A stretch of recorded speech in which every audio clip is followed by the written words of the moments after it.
why I decided to leave at 19 years old. It wasn't because of the home that I grew up in and I was abused or kicked out, but I saw how much fun and excitement Dad got from preaching, and I always have wanted to do that. As a teen boy with an undeveloped brain, my friends and I used to play a game, and it was called Two for Flinching. I don't know if you've heard of it before, but I wouldn't really call it a game. But what you would do is you would go up to your buddy, and you would act like you were about to punch them, and if they flinched, you got to say, two for flinching, and you got to punch them twice on the arm. I don't really know what the objective of this game was, but I think looking back that we were trying to prove that we were manly, that we had strength. We weren't afraid of getting hurt, and so if someone tried to punch you, you wouldn't budge. You were a man if you didn't flinch. The problem is, no one in their right mind likes to get punched. No one likes to feel pain. If you're scared of hornets and you're scared of yellow jackets, you're not going to go around wanting to get stung by them. You want to avoid pain. We naturally avoid painful situations. Whether physical or mental, pain is something that we don't enjoy and we try to avoid. That's why you have wet floor signs. That's why there are construction warnings on the road, because they're trying to keep us from getting hurt. We may try to come up with clever phrases like, pain is weakness leaving the body. But at the end of the day, pain is pain, and no one enjoys feeling pain. We try to avoid it as humans. If you have your Bibles, open up to the book of James. James chapter 5. In his letter, James has called for us to change our view of suffering, to change our view on pain. No matter how unnatural it may feel, physical trials can result in blessings. The issues that we face in this life, the suffering, the trials, the pain, give us the opportunity to grow spiritually. They give us the opportunity to strengthen our faith, to grow our trust in God. So no matter how unnatural it may feel, going through a trial can be a blessing. And so James wants us to change our view of suffering. He wants us to change the way we see pain in this life.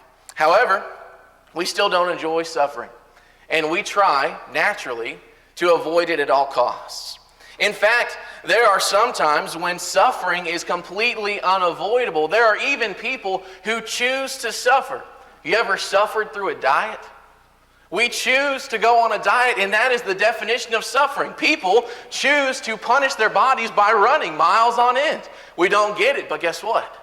At the end of a diet, you see some results. You should see some results.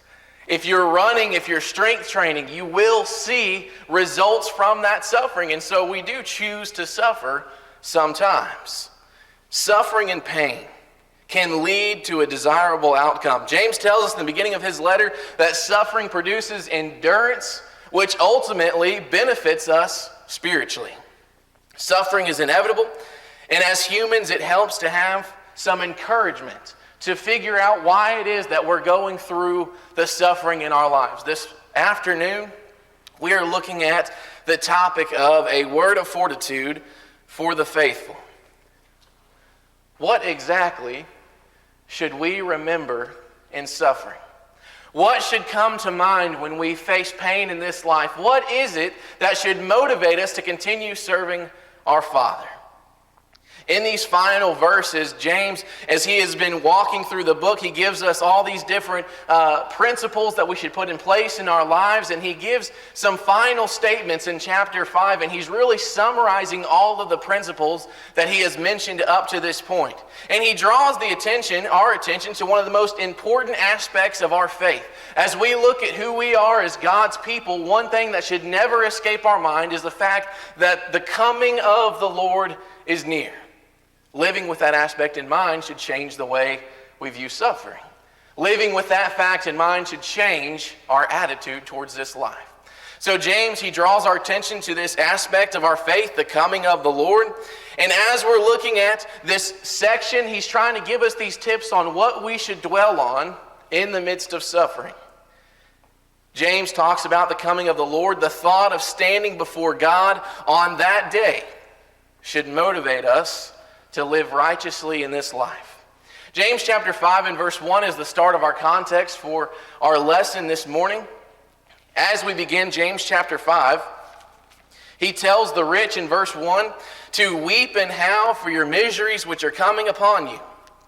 Now the rich he's referring to became wealthy by withholding pay to their laborers. We see this in verse 4. They took advantage of the poor by hiring them for a job, but then refusing to pay what they promised. And so he talks to these wealthy and he says, what you have gained in this life is at the expense of those who are working for you. You have taken advantage of the poor. You have broken your promises. You have not been honest. And so he tells them, weep and howl for your miseries which are coming upon you. You're rich in this life, but God will not reward you in the next. Their wealth was gained at the expense of others. James tells them to weep and to howl because they have fattened their hearts for the day of slaughter. Verse 4 again.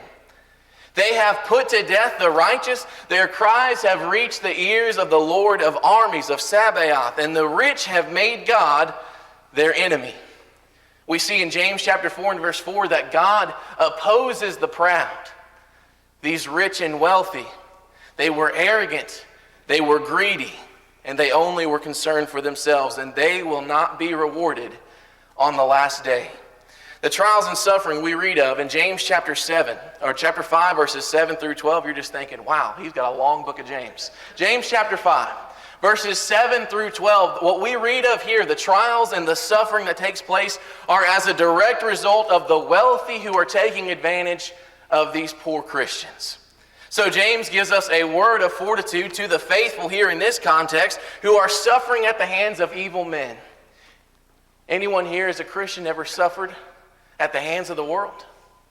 At the hands of evil men, people who don't believe in the God that we serve? When trials come, what keeps us strong? James will give us 4 reasons that I have found this morning in this text and this afternoon. James 5, verses 7 through 12.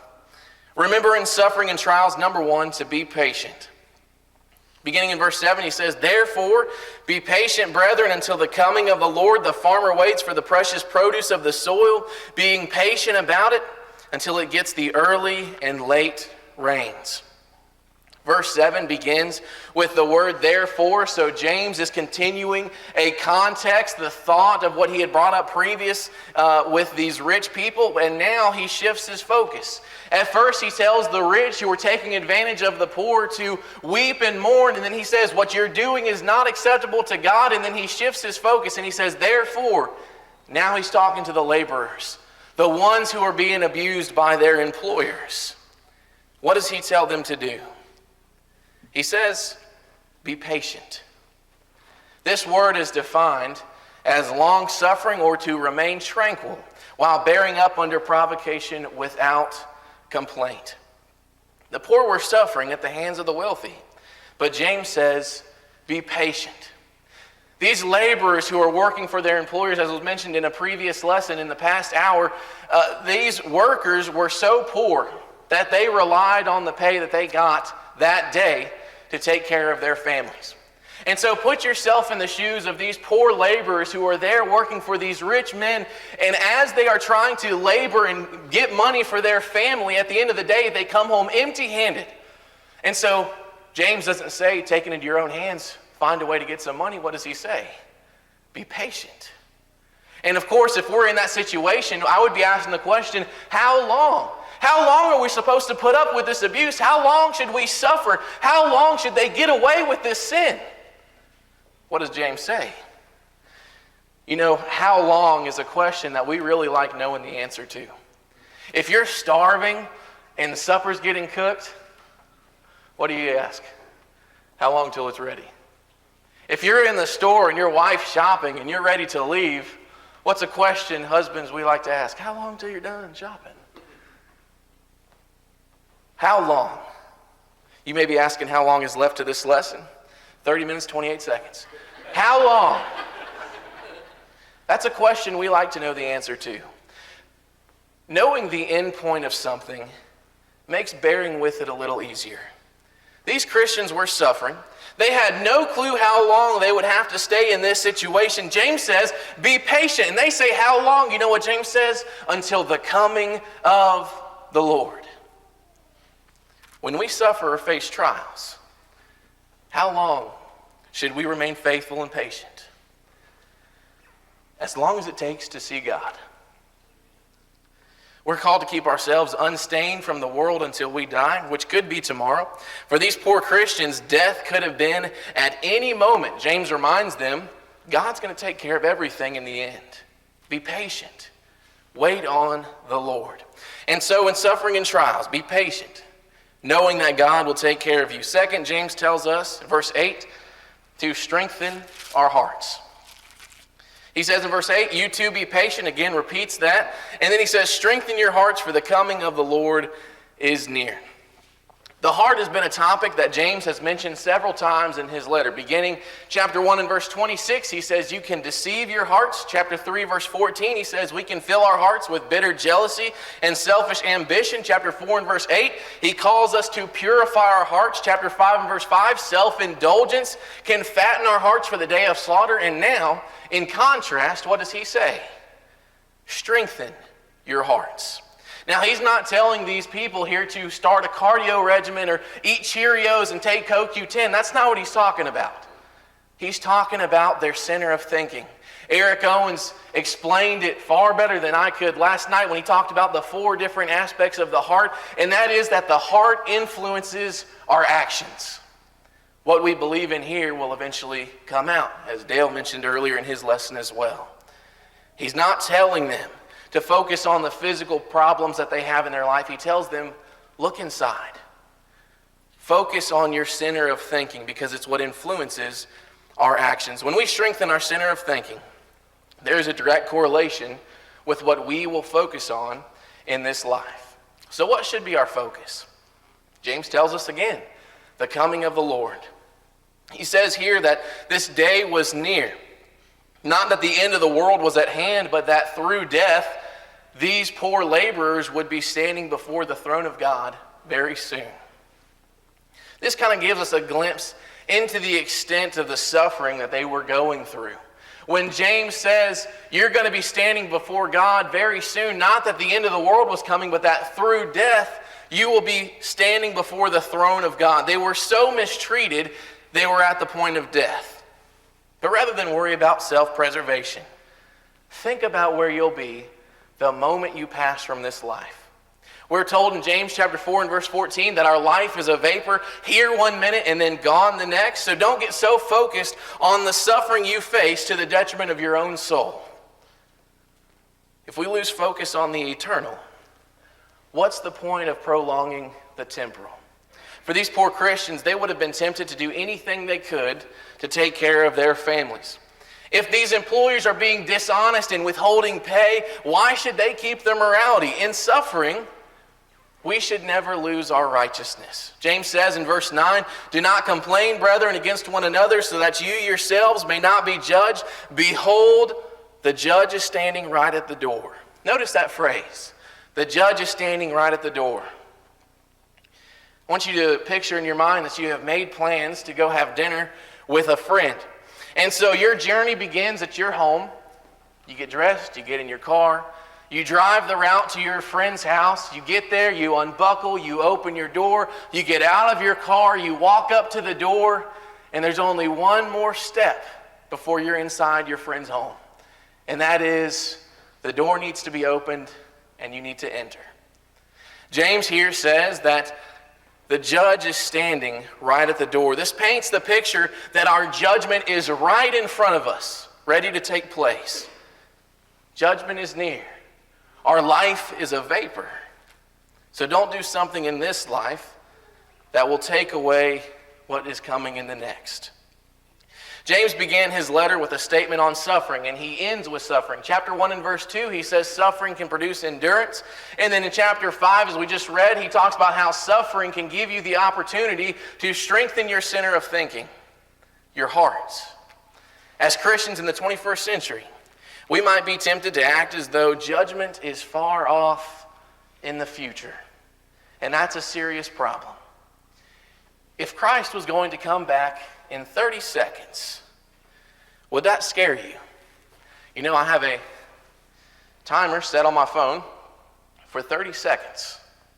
And so if we knew for a fact that the moment this hit, that says 29 seconds, close enough.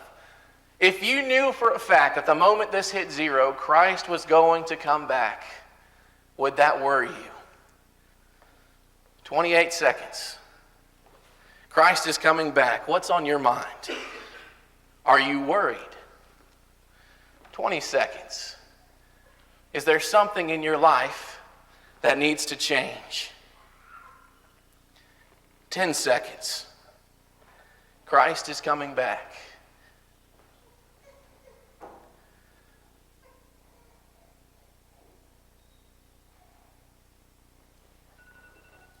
Forgot to turn off the alarm. It's been 30 seconds. Christ didn't come back. So now that that has taken place, I want to evaluate our response. When you found out that Christ didn't come back, how did you feel? Do you feel relieved that it didn't happen? If so, why are you relieved? Maybe you're disappointed that it didn't take place. The coming of the Lord is near for each one of us. At any moment, we could be standing before our God. And so, we should live with this day in mind. For those who have strengthened their hearts, there's going to be a reward beyond comprehension. But when suffering comes, we must strengthen our center of thinking. Dwell on God. Notice what James also tells us to do. Verses 10 and 11. He says, beginning in verses 10 and 11, that we are to endure. He says, as an example, brethren, of suffering and patience, take the prophets who spoke in the name of the Lord. We count those blessed who endured. You have heard of the endurance of Job and have seen the outcome of the Lord's dealings, that the Lord is full of compassion and is merciful. When suffering comes in this life, look at the giants of faith who endured. The pillars of faith that these Christians look up to all suffered. In fact, we go over to Acts chapter 7 and verse 52. Acts chapter 7 and verse 52, Stephen is speaking here, and he says this. Verse 52, which of the prophets did your fathers not persecute? And they killed those who announced beforehand the coming of the righteous one, whom you have now betrayed and murdered. Ironically, after Stephen spoke these words, you know what happened? He was killed. Look to the pillars of faith. See what happened in their lives. Just read through the Old Testament of all the prophets who were sent on God's behalf, the struggles and the suffering that they went through. James brings them up and says they suffered. Why should we expect anything different? He mentions also the suffering of Job, someone that we're very familiar with. We just did a class on it at Scottsville. We went through all of what happened to Job in the beginning when Satan takes away all of his belongings and his family, his cattle, everyone in his life except for his wife. We see what happens to Job. We are familiar with the suffering that he went through. How many of us would want to trade with Job? Anyone want to lose their family, their home, their job, their health? Who wants to trade with Job? However, how many of us want what Job received at the end of his suffering? I want it. James says we're familiar with Job, but you know how he received what he got at the end? He endured. He remained faithful through the trials. We count those blessed who endured. Job was rewarded by God because God is compassionate and he saw the faith of Job. Do you think he would have been rewarded if Job lost his faith? We want the reward from God, but we don't want to remain faithful in trials. James says, blessed are those who endure. You have to stay faithful in order to receive the reward. The only reason we receive anything from God is because we make it through a trial with our faith intact. And if we want that blessing, we must remain faithful. You know, it's only through enduring this world that we'll find a reward from God. And we understand trials produce endurance. We see that in the first part of James, but he also mentions it again with Job. He endured, therefore he was blessed. If we want God's blessings, we must remain faithful. It's time that we look at our lives in a fundamentally different way. Because sadly, many people are willing to give up their second life in order to prolong their first. Blessed are those who wait on God. Rewarded are those who endure until the end. We must be long-suffering. When we face that suffering, endure so that God will have a reason to reward you in the end. James tells us to endure. Look at the examples that have been given. Notice the people who have given their lives to God and what happened to them. God promises a reward in heaven. God promises a reward in the life to come, not in this one that we are living in the moment. When we face suffering, endure so that God will reward you with the joy of eternal life. James tells us that in suffering you must also, verse 12, keep your integrity. He says, but above all, my brethren, do not swear either by heaven or by earth or with any other oath, but your yes is to be yes and your no, no, so that you may not fall under judgment. Keeping this verse in the context of what James has been talking about, he's talking to those poor workers that are employed by the rich, and he says basically, if you agree to work for the rich and then you don't, you have stopped being righteous. Remember, the rich have been dishonest. They're not letting their yes be yes, and so it would be tempting as a poor worker who's being taken advantage of by these rich people, it would be tempting to just say, well, if they're not going to be moral, neither am I. If they're going to take advantage of me, why would I give them my hard work? James says, if you're going to say yes, make sure that you keep it a yes. The rich have been dishonest. And so these poor people, these poor Christians who are being taken advantage of, had to make a tough decision.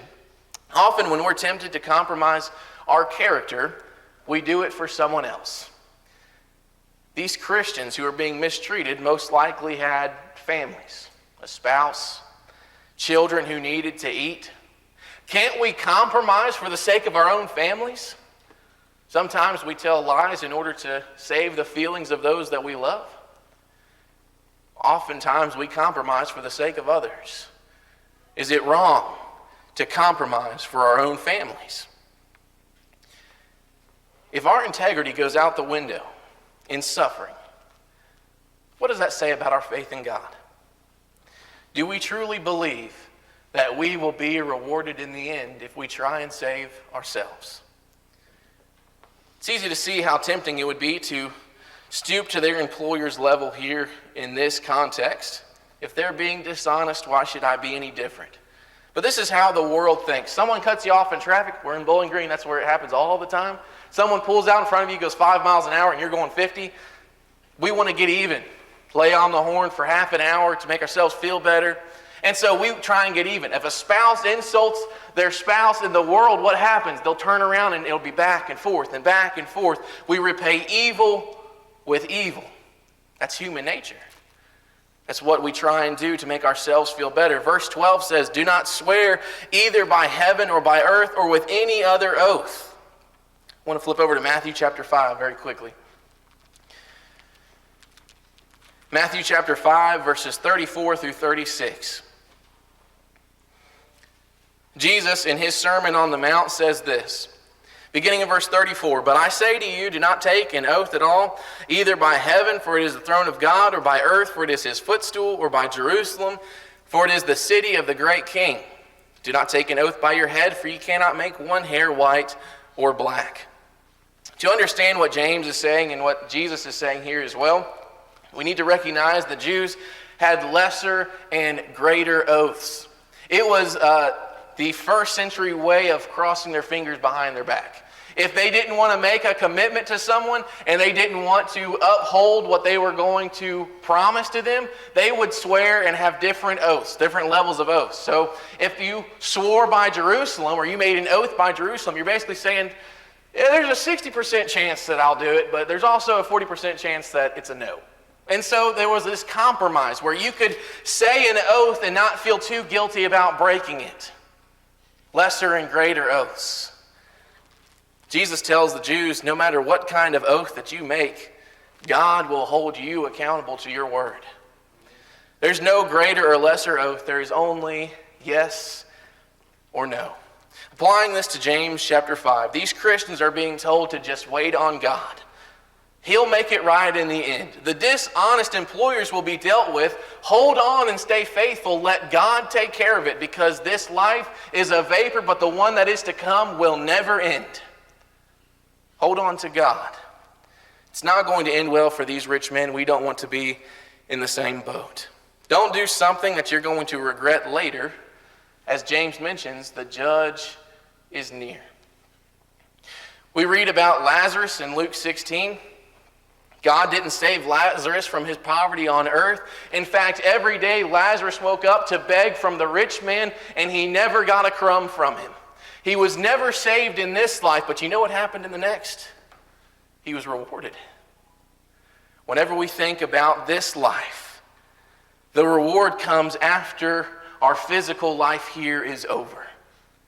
God is not going to save us in this life, but in the one to come. We need to realize very quickly, James is not saying to not make oaths in general. In fact, Jesus and Paul both made oaths. You can see that in Matthew 26:63, 1 Thessalonians 5:27, 2 Corinthians 1 and verse 23. He's not saying not to make oaths. The point is not to make an oath that you are knowingly going to break. It's like making plans to go out to eat with your spouse, and in the back of your mind you're thinking, yeah, I'm going to cancel that later. Doesn't work. It's not heartfelt. Let your yes be yes and your no, no. In suffering, we can be tempted to lose our integrity in order to try and save ourselves. When we face trials, we must keep our integrity. That's when it's needed most. Let your yes be yes and your no, no, so that you will not fall under judgment. Remain righteous. Have wisdom enough to stay the course until the very end. Our parents have a set of wind chimes at their house. And if you're ever there on a windy day, they make a whole lot of noise. Believe it or not, there are occasions in Kentucky where there is no wind and you don't hear those wind chimes at all. In fact, without wind, there is no chime. Crazy, huh? Wind chimes, you need wind, you need a storm, you need something to blow in order to make sound. Without wind, there is no music. In life, we have the opportunity to let the storms and wind bring out what's within us. Trials are going to bring out what is truly in you as a person, and so when the wind blows, what sound do you hear? Is yours a song of patience, strength, endurance, and integrity? In suffering, are we patient, knowing that God is still King and He will take care of us in the end?